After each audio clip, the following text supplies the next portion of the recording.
Ian Bremmer is the president of the Eurasia Group and will be speaking at the APEC Leaders Summit. He told me the meeting between Xi Jinping and Joe Biden is the most important either leader will have had for some time. Well, it's always useful to get heads of state together in a large format. And of course, when you talk about the Pacific Basin, you're talking about the future of the global economy.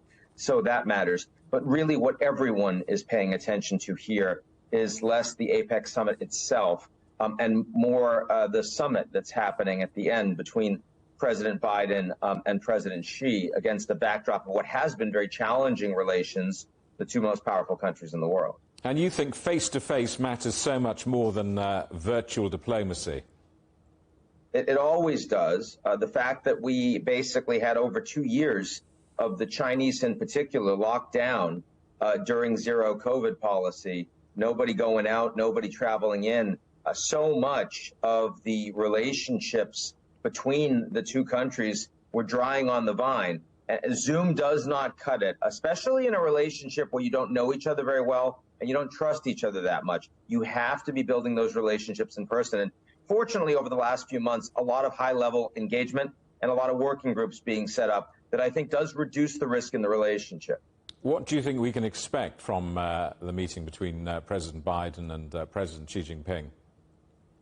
Well, first of all, the two men get along pretty well. They actually like each other and respect each other.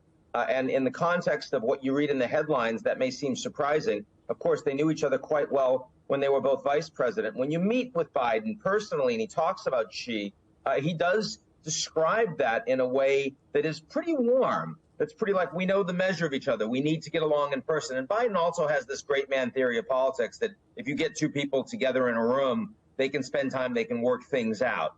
Now, specifically on this, I'm expecting that we are going to see some progress on tangible issues. So, for example, the announcement of a track 1.5 on artificial intelligence between the U.S. China on the back of the Bletchley agreement and declaration that they both signed on to a week ago in the UK. I think you'll see some movement on fentanyl. I think you'll see some movement on climate. The biggest question for me is the future of technology and specifically export controls on semiconductors from the US, export controls on critical minerals. Most needs to be figured out, and where you could end up in a strategic Cold War, or you could have much more competitive interdependence. So this meeting is for a relationship rather than the expectation of big outcomes? I think that there has been a lot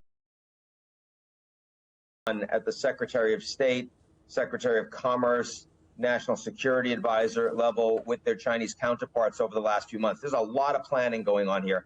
I dare say I think this is the most important bilateral that either of these two men will have had over the course of the last several years. So it is very meaningful. There is an effort to at least put a floor under the U.S.-China relationship, create a more solid and stable working relationship against a backdrop where the geopolitics everywhere else in the world are pretty parlous.